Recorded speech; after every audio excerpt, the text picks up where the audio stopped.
ইতালির মিলান শহরে দাঁড়িয়ে থাকা একটি অদ্ভুত এবং অভূতপূর্ব স্থাপত্যের নাম বোস্কো ভার্টিকালে, বাংলায় যাকে বলা যায় উলম্ব বন বা দাঁড়িয়ে থাকা বনবাড়ি। এটি শুধু একটি আবাসিক ভবন নয়, বরং প্রকৃতি ও নগরায়নের অপূর্ব সংমিশ্রণ, যা ভবিষ্যতের টেকসই নগর পরিকল্পনার এক অনন্য দৃষ্টান্ত। বোস্কো ভার্টিকালে মূলত দুটি উঁচু আবাসিক টাওয়ার নিয়ে গঠিত, যেগুলো নির্মাণ করা হয়েছিল 2014 সালে মিলানের পোর্টা নুওভা অঞ্চলে। একটি টাওয়ারের উচ্চতা প্রায় 112 মিটার এবং অন্যটি 80 মিটার।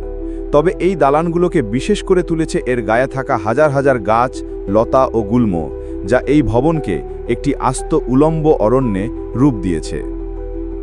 ইতালিয়ান আর্কিটেক্ট স্টেফানো বোয়েরির পরিকল্পনায় নির্মিত এই বোস্কো ভার্টিকালে প্রকল্পে প্রায় 900টি গাছ, 5000 গুল্ম এবং 11,000 লতা রোপণ করা হয়েছে।